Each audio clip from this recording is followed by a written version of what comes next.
Hi guys, welcome back to the channel. If you're new here, I'm Anna. I'm a little bit spooky, and today we're going to play with the Melt Gemini 2. Go over all the claims, shades, swatches, all that, and talk about this palette, or review it for you guys. And I'm going to demo doing this look and show you some looks I've also created with the palette. And yeah, just a general overview, what I think of it. Is it better? Is it worse?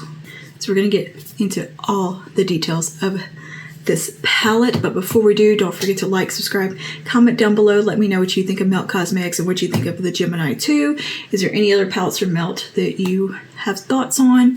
Let us know down below, and without further ado, let's get into this look, the claims, the shades, and all the good makeup stuff.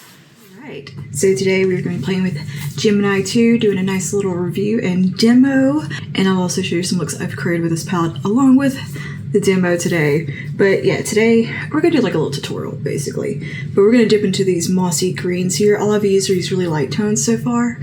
So yeah, we're going to test out the deep mossy end of the palette and create a beautiful look, and hopefully beautiful look. And I'm going to give my full opinion of the palette since I have, after today, given it a good rundown. But first things first, let's talk about some of the claims here and details on this guy. The Melt Gemini 2 does retail for $58, which, if I remember correctly, that's pretty much standard for Melt pricing. Oh my gosh, these swatches are so beautiful. And I feel like this palette definitely got overshadowed by the Patrick Ta palette because they kind of came out at the same time and they both had similar tones, except this had those beautiful mossy, murky greens in here. That is what sold me on this one over the Patrick Ta. And I know the Patrick Ta one has like, you know, special kind of duochrome effects and stuff. I don't know. They just don't speak to me the way that like this palette did, because I have those neutrals. I can create a soft, pretty look with this palette, as well as create something really smoky and dramatic and sultry and grungy. This is a palette that contains rich, sultry rose tones. You can blend impeccably with deep wines and moss tones. Yeah, I absolutely love this color story. It reminds me a lot of like the Lolita palette, the original one that KVD had put out, I don't know, maybe 3-4 years ago at this point. It had these beautiful kind of warm, mossy, warm rosy tones in there, and they had a little bit of brown in them. They weren't super pinky, except that palette did have some mauve in it. This one doesn't have the mauve, which I appreciate because I'm not always a mauve girl. I tend to gravitate more towards these rosy, warm tones over a super cool tone mauve. This is free of parabens, cruelty free.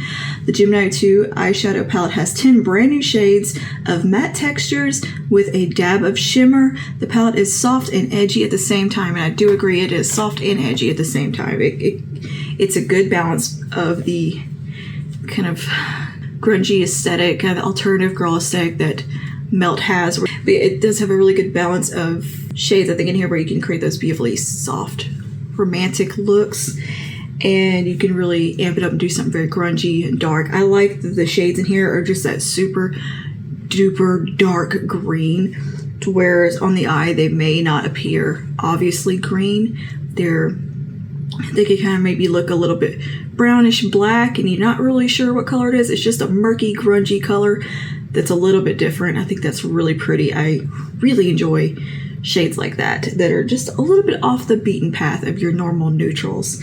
And I've had a lot of fun with these rosy tones in here. I created a really pretty soft look yesterday and was so happy with it. I will actually have a tutorial of that look up here in the eye, because it was just getting ready to go to a cookout and I wanted to throw a little something on, and ended up having a lot of fun with this palette and creating just a soft, nice look that I think would be even pretty for like a date day or something like that.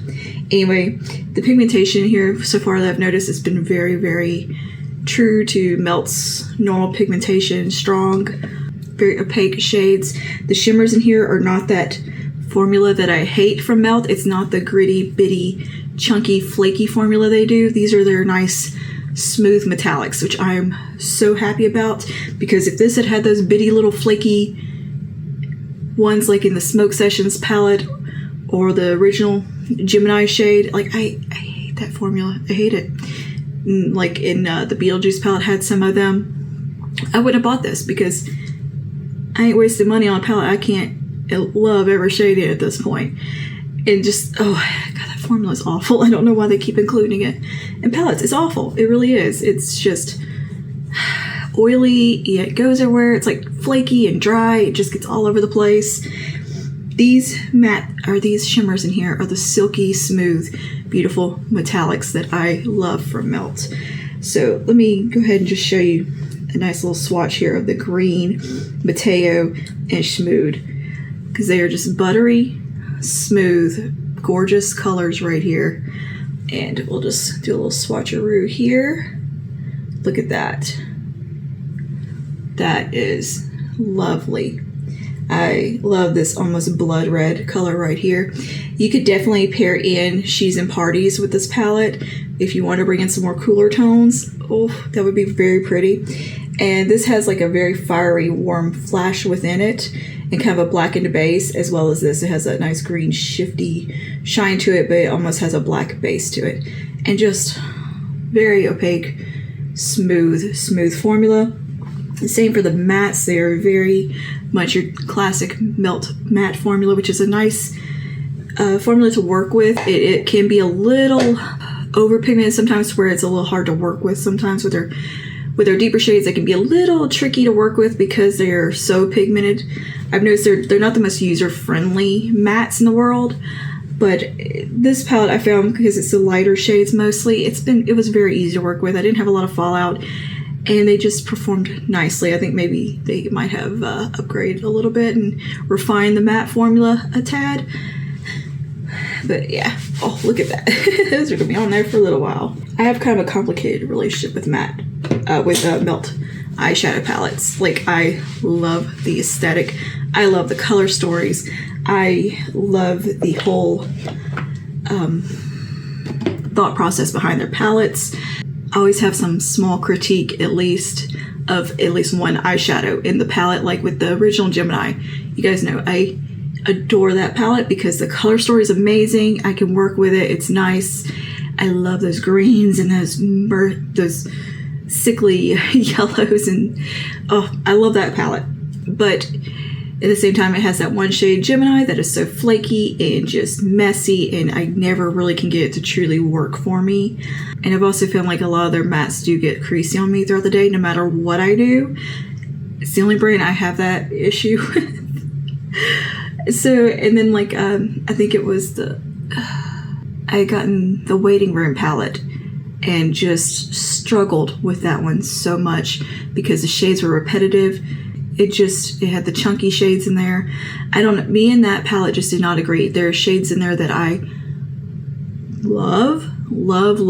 There's like 2 shades in there that I think are just absolutely stunning. And one of them looks almost just like Schmood.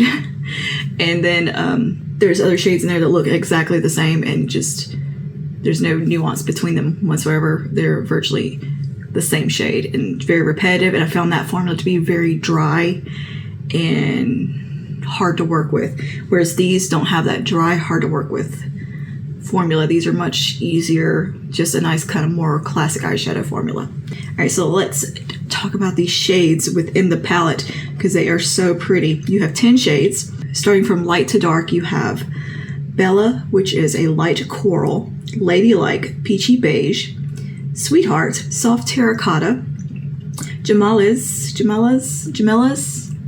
I'm not sure how to pronounce that one, Rich Auburn, Lovesick, saturated sangria, Schmood, maroon with a fiery shift. That is a great description of that shade. Latinx Queen, deep wine, which is so beautifully pigmented. That one, it makes a stunning eyeliner. Oh, it's such a good one. Mateo, mossy green with a lime. Mateo's a mossy green with lime shims. Lime shims. I can't tell if that's a typo. Lime shimmers in there. Boy Mom. Smoky olive brown, and then Almond Eyes is a cool moss green. Let's get started. I have primed my eyes as per usual, my usual primer techniques, and yeah, hopefully we don't have any creasing. I experienced some mild creasing the mattes yesterday because I did a primarily matte look, And it wasn't obvious because they were such lighter shades, but I fear, much like with the Gemini palette, that I will have some creasing right in this little fold of my eye today. I don't tend to get a whole lot of creasing on this side, even though this is the more hooded one. I have a deeper fold on this one, and I have oily eyelids as it is. So I have actually applied the primer and set down some powder, which is kind of normally my like fail-safe, nothing's gonna crease on me technique. So we'll see. We will see. So I'm gonna take my fluffy brush to start. I think I'm just gonna start with Bella just to give the green something to go into. And Bella is beautifully pigmented. Like, you don't think much of it looking at the pan. You think, that's not gonna do a whole lot on the eye. It actually is fairly impactful. I think multitude of skin tones could really use this palette because opacity to the shades. And of course, depending on your skin tone, will determine kind of where your placement, how you work with the shades, of course. But see, that just right there, that's like a beautiful kind of one and done type of vibe. I think this is the shade I used on my lid yesterday and just did like a smokier outer corner, very soft. And it did so nice. But I'm just gonna kind of pop that right there just to give a little bit of something to blend those other shades into. And hopefully that works and doesn't muddy things up. I've never found... That's part of my love-hate with Melt, is that I've never just... It's never been just easy. Like, I don't find them to be the easy palettes.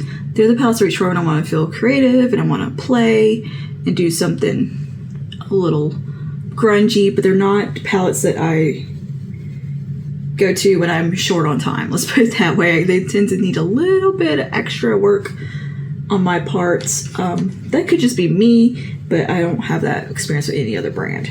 All right, let's take a pointed crease here from Sonia Kashuk. All my brushes are usually Sonia Kashuk brushes or Sigmas. Oh, okay, I'm gonna clean that off. I have been reaching for a lot of e.l.f. brushes lately though. Let's start with Almond Eyes and see how that goes. And I'm gonna start to apply that into the crease.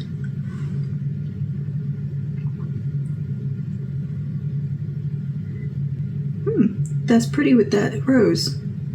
Yeah, it's just a nice kind of almost, not gray, but just a muted, murky green. That it could just be, I don't know, it's like just a nice shadowy shade, right? That's pretty, that's pretty. Let's see, I'll build her up and see how it goes.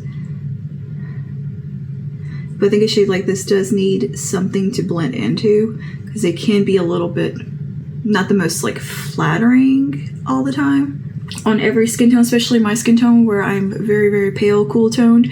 Sometimes a shade like that can make me look quite sickly, so I like having something kind of peachy warm to flow into. I have a whole video, I believe, on how to wear green eyeshadow and blue eyeshadows. I have like a little how-to series. I'll link that below.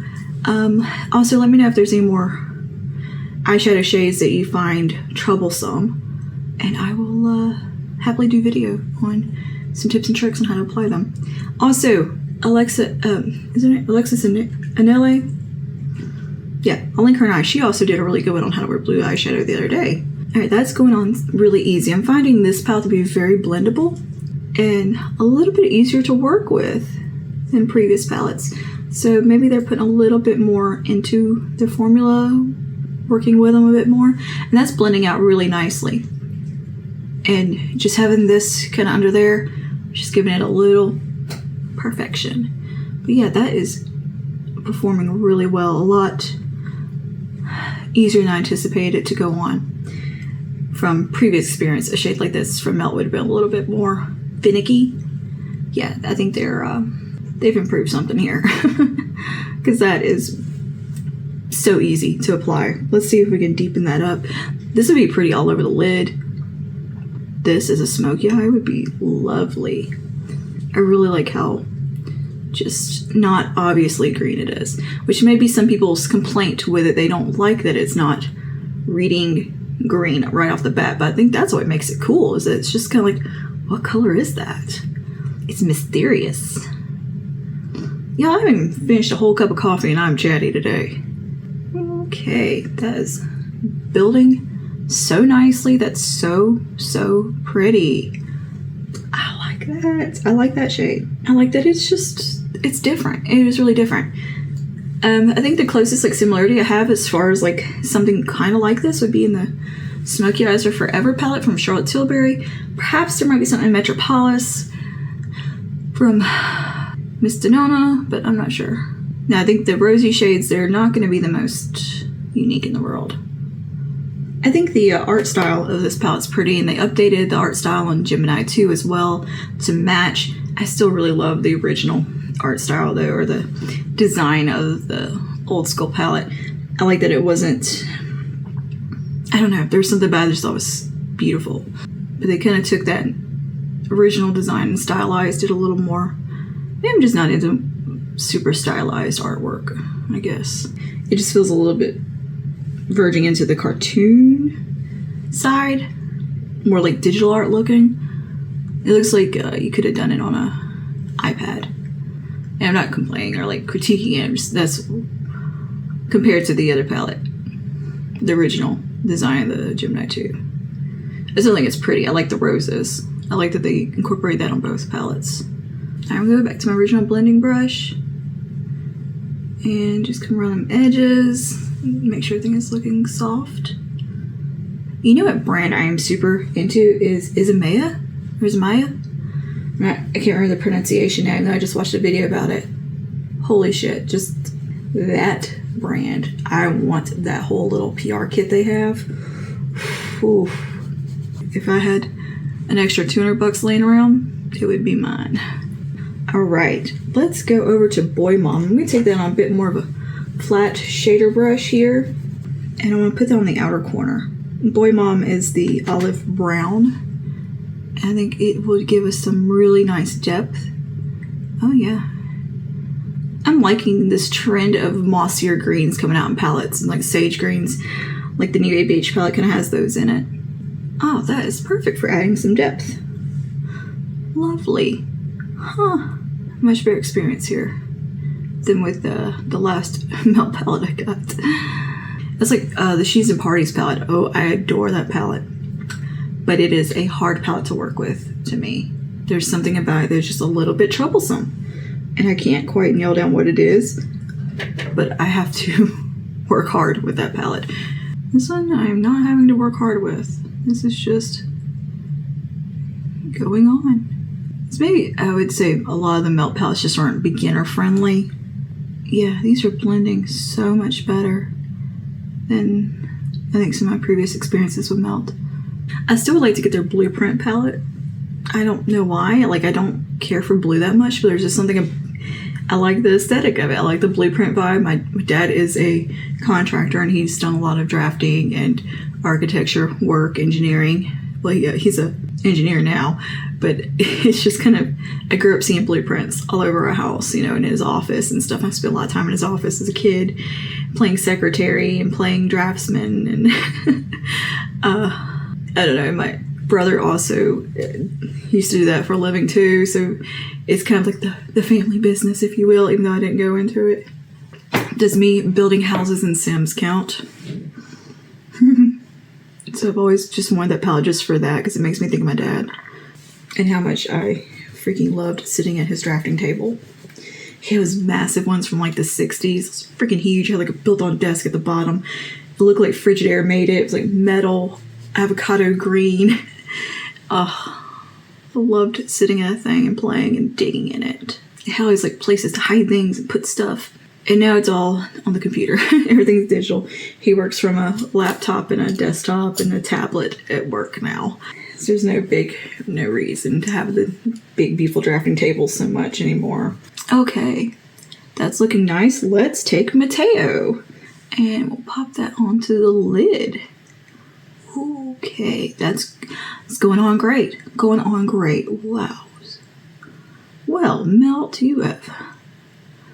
Just when I thought I was done with you, you pulled me back in. Like, I didn't get their holiday palette this year, or last year, even though I loved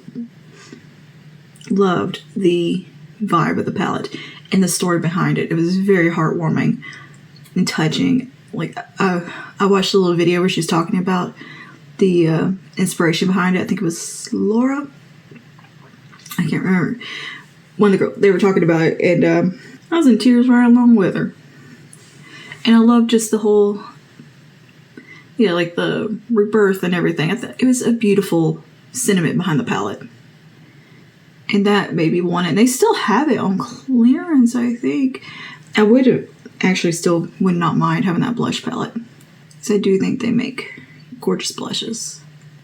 I love a good blush palette. I have a soft spot for face palettes. I don't know what it is about them, but I just love them. Look at how nice that is going on. That is so pretty. That's like kind of, I don't know, I love it. Like, is it reading super green? Not really, but it's just really pretty. But it has that green shift in there that you know it's green, but you're not going to be like, oh my god, green eyeshadow. Almost like, I would call it kind of a sophisticated green. And definitely can be grungy as well. And that is blending on just beautifully with a brush. I'm not having to use my finger, nothing.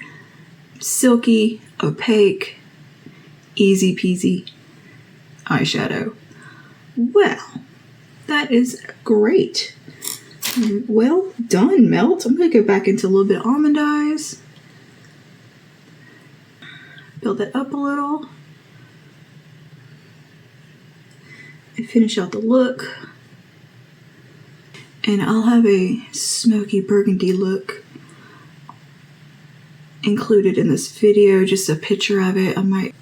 Good stuff, Melt. I'm so happy with this.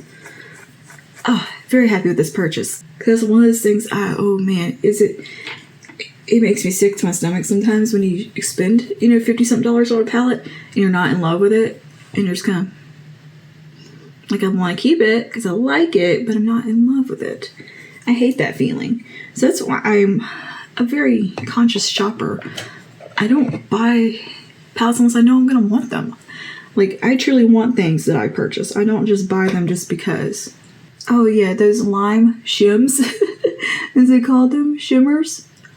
Oh yeah, you can really see them up close. So pretty. Very pretty. And I don't have any fallout.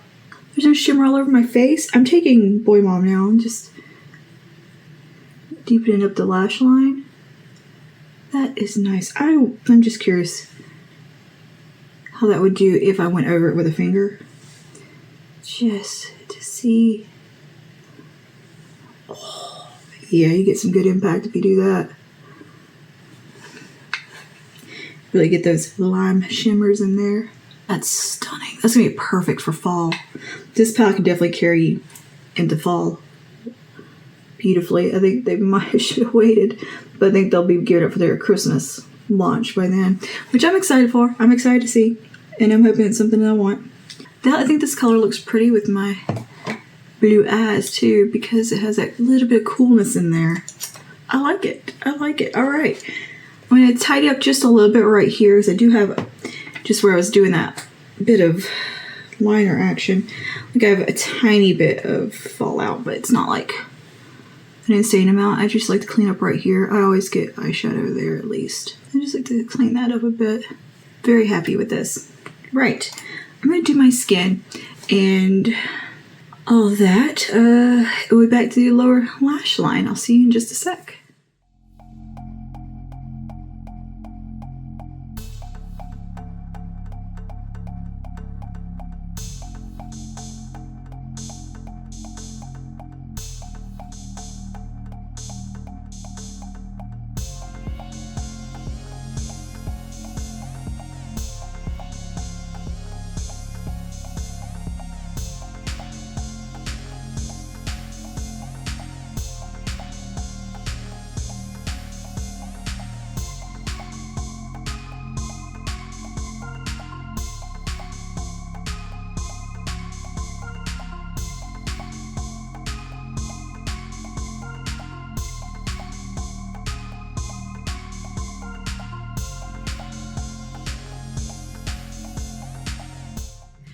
Okay, so look is all complete, and yeah, no creasing.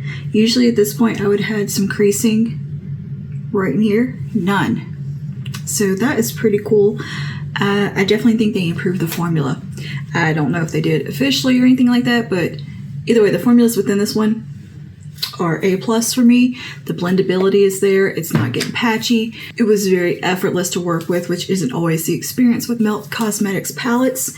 So yeah, I gotta say, this is a really good one. This might be definitely jumping up to my top tier ones from Melt. I like the look. I decided to pair it with a cool kind of cool tone brownie lip. I think it complements it well. And the cheeks, we had to use Melt Raw Honey because it tied in. It fit the vibe. And yeah, I think the look came out beautiful. I love the look I created yesterday, and we'll have the burgundy look coming up, which I'll just insert a clip of here. But overall, I think this is a really nice palette. If you're a fan of Melt, you're not going to be disappointed here. And if you're new to Melt, this might be a really good one to start with, because I think it was much more user-friendly as far as Melt's formula goes. Yeah, you get the nice cardboard packaging, of course. It's embossed, it's pretty, it's like kind of digital art watercolor looking to me, and yeah, it's nice. You got a nice mirror within and some detailing with the roses inside. The color story is gorgeous. It's very much colors of a rose. I love how it likes it's kind of the green, the stem and everything. I think it's a very comprehensive, lovely little palette. You can get some versatility out of it. Yeah, so that's great. I love that it's versatile. It's not just a one-trick pony, one color story type of vibe. You'll be able to mix and match the roses with the greens. So yeah, I'll insert some more looks because I really wanted to try out mixing and matching as well. But so far, I think it looks pretty. The shimmers are really nice formula. Went on like a dream. No fading, nothing yet. I think it looks really pretty. I like these weird murky greens within this palette. I think it's very flattering. And they look nice with my eyes. It kind of ties into my eye color nicely because I do have that little bit of greeny yellow in them. And yeah, I'm pretty happy with it. So to wrap things up, I think this is a good palette and worth checking out. I think the quality here is really good compared to some of their other palettes, and I'm happy with it. So yeah, let me know your thoughts below, and if you have any questions, opinions, thoughts, whatever on Melt Cosmetics or Gemini 2 in particular, drop them down below, and yeah, I will see you guys in the next one. Stay safe and stay spooky. Bye now.